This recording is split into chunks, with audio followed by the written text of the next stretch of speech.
నమో గురుభ్యః. మనము మన కఠోపనిషత్ చూస్తూ వస్తూ ఉన్నాము. అప్పుడేం జరిగిందంటే, మన నచికేతుడు మన యముడిని 3 వరాలు అడగవలసి ఉన్నది. ఎందుకు అంటే, మన యముడు, మన మృత్యువు నచికేతుడికి 3 రోజులు అభోజనంగా ఉన్నందుకు దానికి బదులుగా 3 వరాలను ఇస్తానని చెప్పాడు. మన నచికేతుడు మొదటి వరంగా ఇహాన్ని మొత్తాన్ని సాధించుకోవడం కోసం ఆ ఉపాధి కావాలి. అందుకని నేను మధ్యలోనే మరణించకుండా మళ్ళీ నన్ను వెనక్కి పంపించు అని అడిగాడు. మన మృత్యువు అంగీకరించాడు. అపమృత్యు దోషం లేకుండా పూర్ణాయుష్షుతో నువ్వు వెళ్తావు అని ఆయన అంగీకరించాడు. ఆ తర్వాత రెండో వరంగా ఆయన స్వర్గలోక ప్రాప్తి ఎట్లా కలుగుతుంది అని అడుగుతూ ఉన్నాడు. ఎందుకు అంటే, స్వర్గలోకంలోట భయం ఉండదట కదా! మృత్యు భయం ఉండదు. ఎందుకంటే మీరక్కడ ఉండరు ఓ మృత్యు. అట్లానే జరతో కూడా అక్కడ వాళ్ళు బాధపడరని విన్నాను. జరామరణాలు ఎట్లానైనా ఉండవక్కడ. అదే సమయంలో అక్కడ ఉన్నంత వరకు ఆకలి, దాహము కూడా ఉండవు అని చెప్తారు. ఆకలి, దాహము మొదలైన దేహేంద్రియ ప్రాణాలకు సంబంధించిన బాధలు, శోకాలు, దుఃఖాలు మొదలైన మనసుకు సంబంధించిన బాధలు కూడా ఉండవని చెప్తారు. అక్కడున్న వాళ్ళు చాలా సంతోషంగా ఉంటారని చెప్పుకుంటారు కదండీ!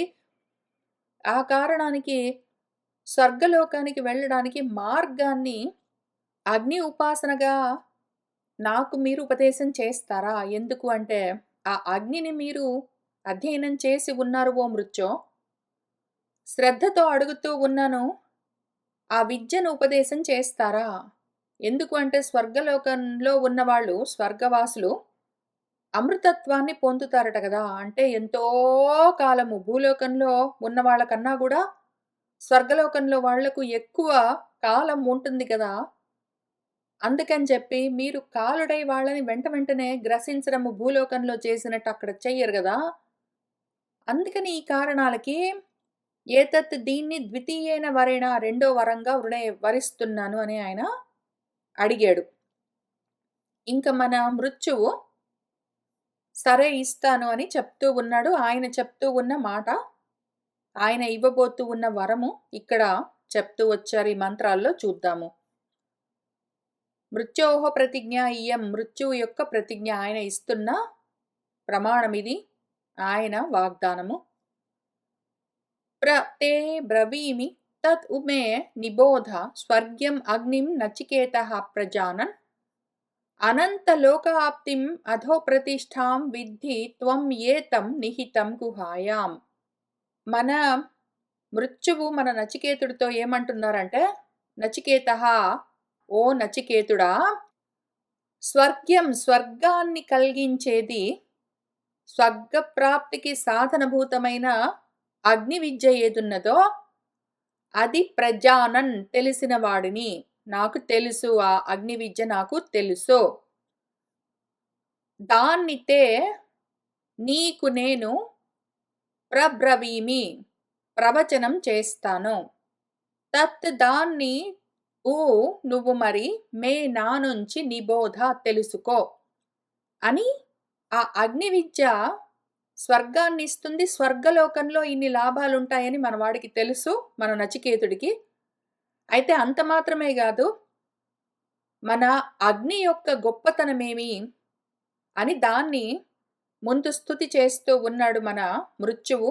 ఏ విద్యను ఆయన శిష్యుడికి ఉపదేశం చేయబోతూ ఉన్నాడో, ఏ విద్య కావాలని శిష్యుడు అర్థించాడో అటువంటి విద్య గురించి ముందు ఆయన స్తుతిస్తూ ఉన్నాడు.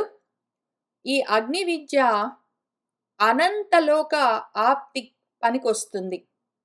స్వర్గలోకమే కాదు, అనంత లోకాలను పొందడానికి అగ్ని విద్యను వాడుకోవచ్చు. ఒకవేళ ఈ అగ్ని విద్య కలిగింది అంటే అంతులేని లోకాలను, అంతులేని పుణ్యలోకాలను పొందవచ్చు అని చెప్తూ ఉన్నాడు. అంతేకాదు, అసలు ఆ అగ్ని ఎటువంటిది అంటే అధో ప్రతిష్ఠ. అది ఈ మొత్తం జగత్తుకి అది ఆధారమై ఉన్నది. ప్రతిష్ఠ అంటే ఆధారము. దానిపైన నిలబడి ఉన్నది మొత్తం జగత్తంతా. అయితే ఇంతకీ ఈ అగ్ని విద్య ఎక్కడుందనుకుంటున్నావు నువ్వు నచికేత? నేను చెప్తానులే గాని, ఈ అగ్ని విద్య వల్ల నీకు స్వర్గమొస్తుంది నువ్వనుకున్న విధంగా. అంతేగాదు అనంతమైన లోకాలు గూడా ప్రాప్తించుకోవచ్చు దీనితో. నువ్వు కోరుకున్న లోకాలను, అంతులేని లోకాలను నువ్వు పొందవచ్చు.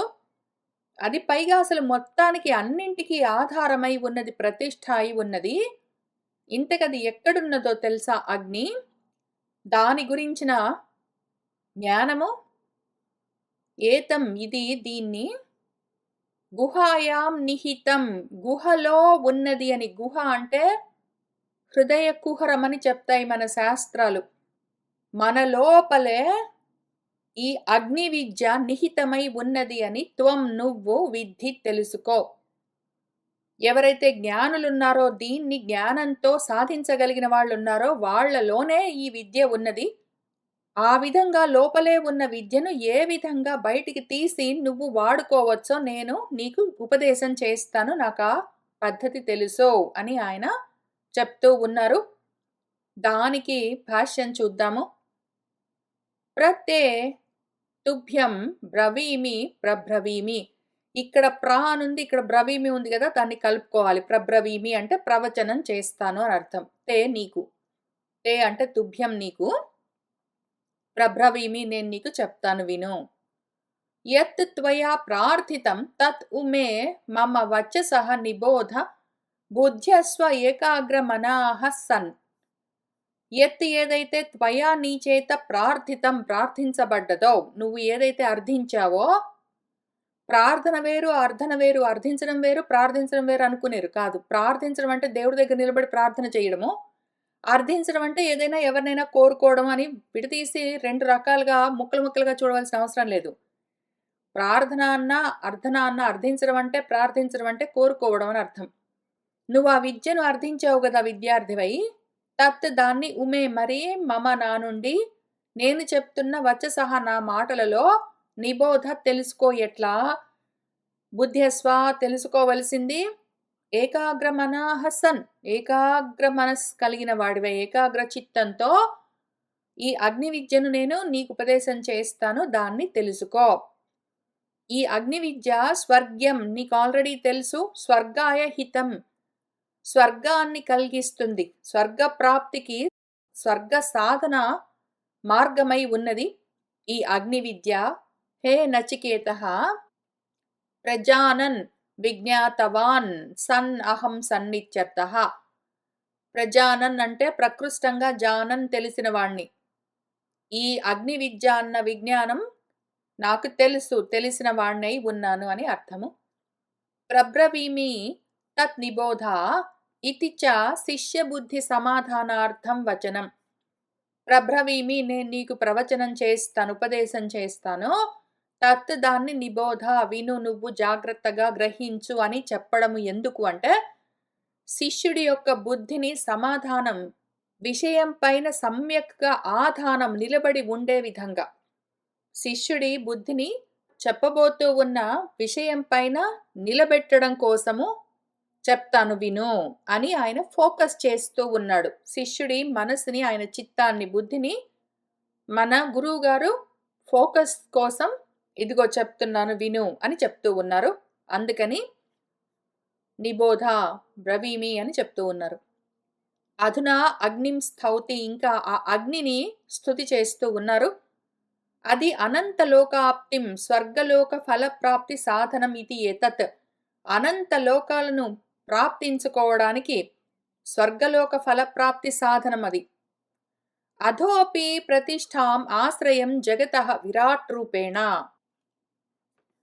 అధోపి ఇంకా ఈ జగత్ ఏదున్నదో దానికి మొత్తానికి ప్రతిష్టగా అంటే ఆశ్రయంగా, ఆధారంగా ఉన్నది ఎట్లా?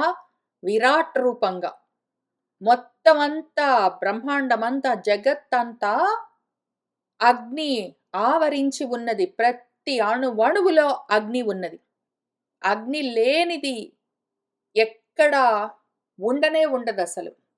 అసలు ఆ అగ్ని తత్వము లేకపోతే ఏది నిలబడి ఉండదు. ప్రతి దానికి ఆధారమై ఉన్నది, ప్రతిష్ఠ అయి ఉన్నది అగ్ని.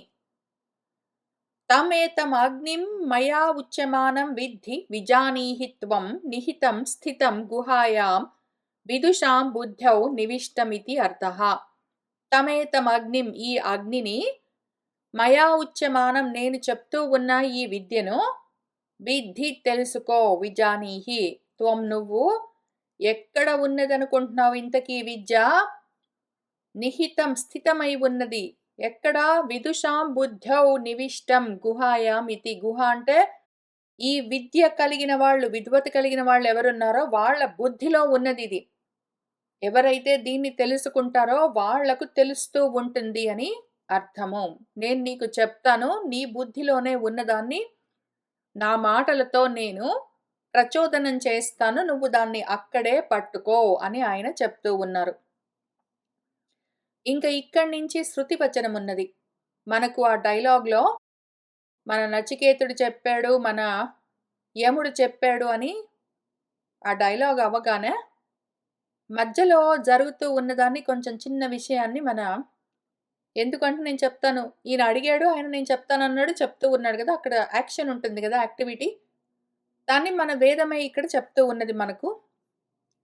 లోకాదిం అగ్నిం తం ఉవాచ తస్మై యాః ఇష్టకాః యావతీః వా యథా వా సహ చాపి తత్ ప్రత్యవదత్ యథోక్తం అథా అస్య మృత్యుః పునః ఆహ తుష్టః.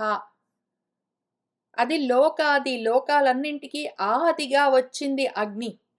లోకాలన్నింటికి రావడానికి ముందుగా వచ్చింది అగ్నే వచ్చింది. లోకానికి అంతటికీ ఆదిగా ఉన్నదది, ఆది కారణము. పైగా ఇంకొకటేమి అంటే లోకంలోని నామరూపాత్మకమైన జగత్తంతా కూడా ఎక్కడి నుంచి కనిపించడం మొదలుపెట్టింది? అగ్ని దగ్గర నుంచి. ఎందుకని ఆలోచన చేశారా? ఆకాశం కనిపించదు, గాలి కనిపించదు, కానీ అగ్ని దగ్గర నుంచి రూపాలు మొదలవుతాయి. కాబట్టి అసలు లోకాలకు, జన్మలన్నింటికి, నామరూపాత్మకమైన జన్మలన్నింటికి, ఎందుకంటే శాస్త్రంలో లోకం అంటే జన్మ, దానికి ఆది మరి అగ్ని కదా రూపం ఇస్తుంది. అటువంటి దాన్ని తస్మై మన నచికేతుడికి ఉవాచ ఉపదేశం చేశారు మన గురువుగారు. ఏమి చెప్పారు అంటే ఆ అగ్ని విద్యలో భాగంగా 3 చెప్పారు విషయాలు. ముఖ్యంగా ఒకటి యాహ ఇష్టకాహ, ఇష్టకాలు అన్నా ఇష్టికాలు అన్నా ఇటుకలు అని అర్థం. ఎన్ని ఇటుకలు పట్టుకుని రావాలి, ఏమి కథ, అవి ఎటువంటి ఇటుకలు, వాటిని ఎట్లా వాడాలి అని ఈ 3 విషయాలు. యాహ ఇష్టకాహ, ఇష్టకాలు ఇటుకలు ఏవి, యావతీహివా ఎన్ని, యథావా ఎట్లా ఉండాలి, వాటితో ఏమి చెయ్యాలి అని 3 పార్ట్స్‌గా ఉన్న 3 సెక్షన్స్‌లో ఈ అగ్ని విద్యను ఆయన ఉపదేశం చేశారు. సహచాపి తత్ ప్రత్యవదత్. మన నచికేతుడు మొత్తం విన్నాడు, శ్రద్ధగా ఆలకించాడు. ఆయన ఏమి చెప్తున్నాడో, ఎన్ని ఇష్టకాలు, ఎట్లా ఉండాలి, ఏమి చెయ్యాలి అని ఈ 3 భాగాలతో ఉన్న, 3 అంగాలతో ఉన్న ఈ అగ్ని విద్యను మనవాడు శ్రద్ధగా శ్రవణం చేశాడు. తత్ దాన్ని మళ్ళీ ప్రత్యవదత్ గురువు గారికి అప్పజెప్పాడు. గురువు గారు ఈ విద్యను మొత్తాన్ని ఉపదేశం చేసి మళ్ళీ ప్రశ్నలు కూడా వేశాడు. ఎందుకంటే శిష్యుడు మొత్తం పూర్తిగా పట్టుకున్నాడా, వాడికి ఏమైనా క్వశ్చన్స్ ఉన్నాయా, ఏదైనా సరిగ్గా అర్థం కాలేదా, లేదా వేరేగా అర్థం చేసుకున్నాడా, ఇవన్నీ చూసి శిష్యుడి జ్ఞానాన్ని, శిష్యుడు అందుకున్న విద్యను ఏమైనా లోతుపాతులుంటే వాటిని కరెక్టింగ్ చేసి ఫిక్సింగ్ చేయవలసిన పని, బాధ్యత గురువుకుంటుంది. కాబట్టి ప్రశ్నలు వేశాడు. మనవాడు మొత్తము వల్ల వేశాడు. మొత్తం నేర్చుకున్న విద్య అంతా శ్రద్ధగా ఏకాగ్ర మనస్సుతో ఆయన అప్పచెప్పాడు, యథార్థంగా ఉన్నది ఉన్నట్టుగా. అట్లా యథోక్తం యథాతథంగా ఆయన చెప్పేసరికి ఇంకా మృత్యువు చాలా సంతోషించాడు. ఆయన ఎంతో తుష్టి పొంది ఎంతో సంతోషంగా పునః తిరిగి మన మృత్యువు అస్య మన నచికేతుడితో ఆహా ఈ విధంగా అంటూ ఉన్నాడు. ఆ అగ్ని విద్యను ఉపదేశం చేసిన తర్వాత మళ్ళీ మన నచికేతుడిని చెప్పమంటే మొత్తం నచికేతుడు అంతా అప్పజెప్పాడు. గురువుగారు చాలా సంతోషించి ఆయన ఏమంటున్నారంటే అని ఈ మంత్రానికి అర్థము దాని భాష్యం చూద్దాము. లోకాదిం లోకానాం ఆదిం ప్రథమ శరీరిత్వాత్ అగ్నిం తం ప్రకృతం నచికేతసా ప్రార్థితం ఉవాచ ఉక్తవాన్ మృత్యుః తస్మై నచికేతసే. లోకాది లోకానాం ఆది లోకాలన్నింటికి ముందుగా వచ్చింది ప్రథమ శరీరము. మొట్టమొదటగా కనిపిస్తూ ఉన్న రూపము అగ్నిదే గదా పంచభూతాల్లో. అటువంటి అగ్ని ఏదున్నదో ప్రకృతం ఇక్కడ ప్రస్తావించబడుతూ ఉన్న ఈ ప్రకరణంలో చెప్పబడుతూ ఉన్న ఆ అగ్ని గురించి నచికేతసా ప్రార్థితం. నచికేతసుడి చేత ప్రార్థించబడ్డ అగ్ని గురించి ఆయన ఉవాచ ఉక్తవాన్ మృత్యువు మన మృత్యువు నచికేతసుడికి చెప్పాడు. తస్మై మన నచికేతసే కించ ఏ విధంగా చెప్పాడంటే ఇంకా యాహ ఇష్టకాహ చేతవ్యాహ స్వరూపేణ ఏ రూపంగా ఉన్న ఇష్టకాలను చేతవ్యాహ సంపాదించుకుని తెచ్చుకోవలసి ఉన్నది అని. చేతవ్యము అంటే చితిలాగా పేర్చుకోవడము, సంచితము సంపాదించుకోవడము అని అర్థము. ఆచితము సంచితము అని చెప్తే ఏమి వాటి దగ్గర తీసుకుని వచ్చి పెట్టుకోవడం, సిద్ధం చేసుకోవడం, కూడబెట్టుకోవడం అని అర్థం. ఎటువంటి ఇష్టకాలను ఇటుకలను సేకరించాలి, అవి ఏ విధంగా ఉండాలి, యావతీహివా సంఖ్యయా ఎన్ని ఉండాలి, యథావా ఏ విధంగా చీయతే అగ్నిహి ఆ అగ్ని కోసము వాటిని ఏ విధంగా చయనం చేయాలి. అగ్ని చయనము అగ్ని చయనం చేయడం కోసము అగ్ని ఆరాధన అగ్ని ఉపాసన చేయడం కోసము ఏ విధంగా ఏమి సేకరించాలి, వాటిని ఎట్లా సమకూర్చుకుని అగ్నిని ఎట్లా చయనం చెయ్యాలి అని ఏన ప్రకారేణ ఏ ప్రకారంగా చెయ్యాలి అని సర్వం మొత్తం ఏతత్ ఇదంతా ఉక్తవాన్ చెప్పాడు అని అర్థము. సహచాపి నచికేత తత్ మృత్యునా ఉక్తం ప్రత్యవదత్. సహా మన నచికేతుడు కూడా మరి తత్ మృత్యు చెప్పినది చెప్పినంటే మన మృత్యునా ఉక్తం మృత్యువు ఏది ఉపదేశం చేశాడో ఆయన చెప్పింది చెప్పినట్టే ప్రత్యవదత్ తిరిగి అప్పజెప్పాడు. యథా యథావత్ ప్రత్యయేన అవదత్ ప్రత్యుచ్చారితవాన్. యథా అంటే యథావత్ యథావిధిగా ఉన్నది ఉన్నట్టు యథా తథంగా ఆయన ప్రత్యయేన అవదత్ ఆయనకి ఎట్లా అర్థమైందో అట్లా సరిగ్గా అర్థం చేసుకుని యథాతథంగా గురువుగారు చెప్తూ ఉన్నదాన్ని చెప్తున్నట్టే యథాతథంగా అర్థం చేసుకుని అట్లనే మళ్ళీ అప్పజెప్పాడు. ప్రత్యుచ్చారితవాన్ తిరిగి అప్పజెప్పేసరికి అథ ఇంకా తస్య ఆయన పట్ల ఆయన ఆ విధంగా ప్రత్యుచ్చారణైన బదులు చెప్పేసరికి అప్పగించేసరికి తుష్టహస్తన్ చాలా సంతోషించిన వాడై మన మృత్యువు పునః ఏవ ఆహా మళ్ళీ ఆయన ఏమంటున్నారంటే త్రినాచికేతః త్రయం ఏతత్ విదిత్వా యః ఏవం విద్వాన్ చినుతే నాచికేతం సహ మృత్యుపాశాన్ పురతః ప్రణోద్య శోకాదిగః మోదతే స్వర్గలోకే.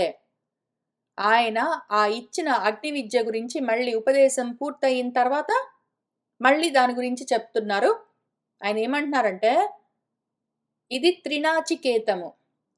ఎందుకు అంటే త్రయం ఏతత్ ఇందులో 3 భాగాలు ఉన్నాయి కదా.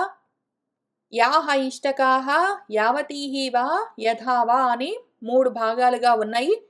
ఈ 3 భాగాలతో ఉన్న ఈ త్రినాచికేతమన్న విద్యను ఏతత్ దీన్ని విదిత్వా తెలుసుకుని ఊరికనే తెలుసుకుంటే కాదు తెలుసుకుని దాన్ని అవసరమైన విధంగా అనుసరించి ఆచరిస్తే యహ ఏవం ఆ విధంగా తెలుసుకున్న విద్వాంసుడెవడున్నాడో ఎవరైతే దీన్ని ఇట్లా చినుతే సంచినుతే వాడు సంపాదించుకున్నాడో ఈ నాచికేతమన్న ఈ విద్యను సహా ఇంక వాడు మృత్యుపాశాత్ మృత్యుపాశాల నుండి పురతః అంటే ముందే అంటే దేహము పడిపోయే కన్నా ముందే వాడు ప్రణోద్య పక్కకు తోసేసి శోకాదిక శోకాలను అతిగమించి అంటే దాటిపోయి మోదతే స్వర్గలోకే వాడు స్వర్గలోకంలో ఆనందాన్ని పొందుతాడో అని చెప్తూ వచ్చారు.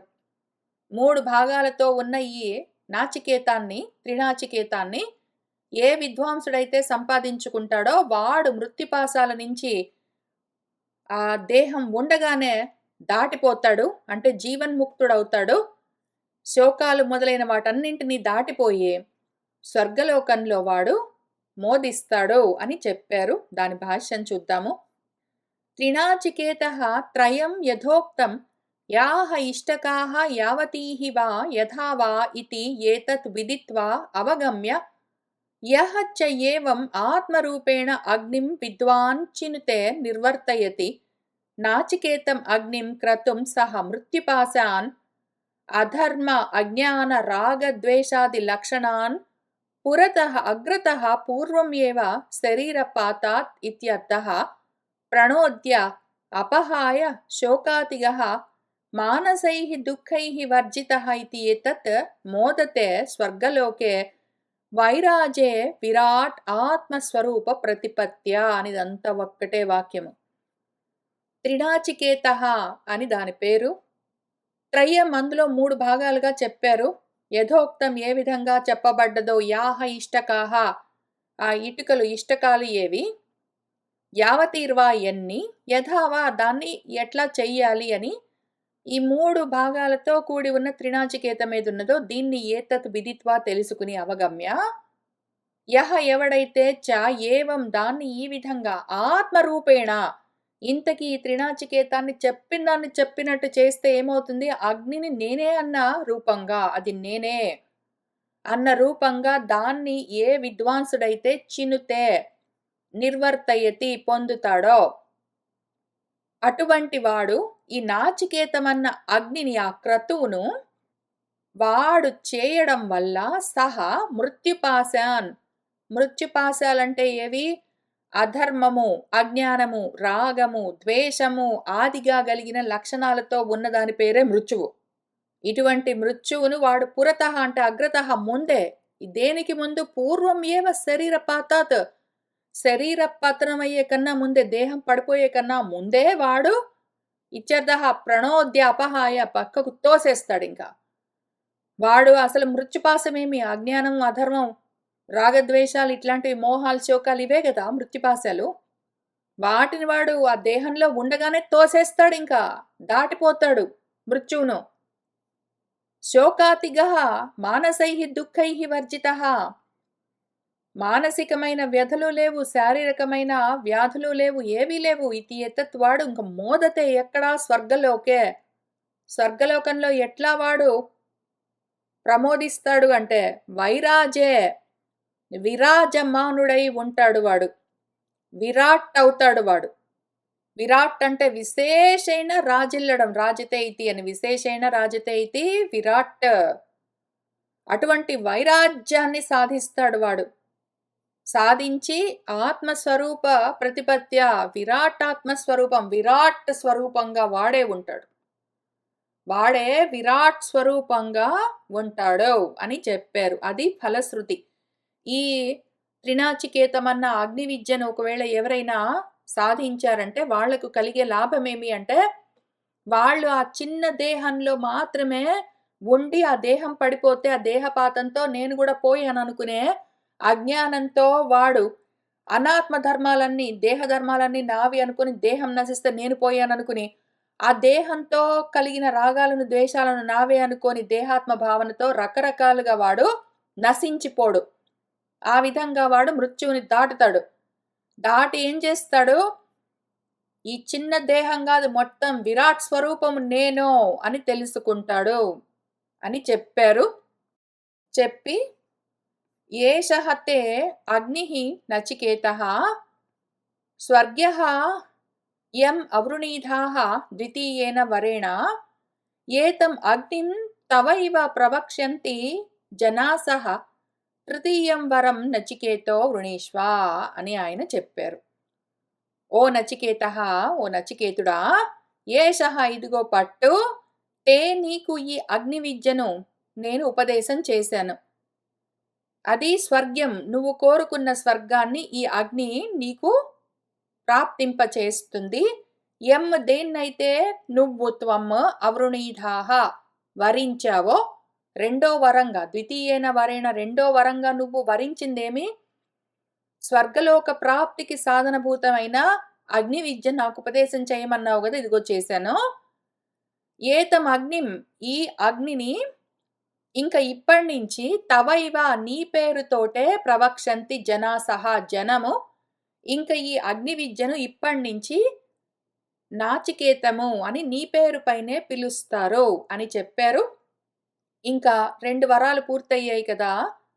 నచికేత, ఓ నచికేతో తృతీయం వరం వృణీష్వ మూడో వరాన్ని వరించు అని చెప్తూ ఉన్నారు. దానికి మనము భాష్యం చూద్దాము.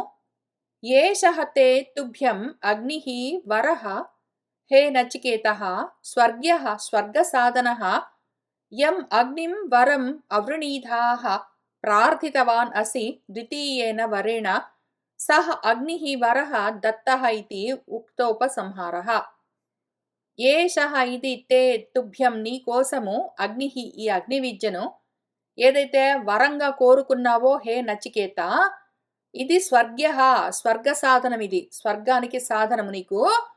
యం ఏ అగ్నిని వరంగా నువ్వు అవృణీధాః ప్రార్థితవానసి ప్రార్థించావో ద్వితీయేన వరేణ రెండో వరంగా సహ ఆ అగ్నిని వరంగా దత్తః ఇచ్చాను, అది ఆ అగ్ని నీకు వరంగా ఇవ్వబడ్డది అని చెప్పిన విషయాన్ని ఇంతవరకు జరిగిపోయిన దాన్ని ఉపసంహారం చేస్తూ ఉన్నారంటే ఆ ప్రకరణము రెండోదేదున్నదో ఉపాసన.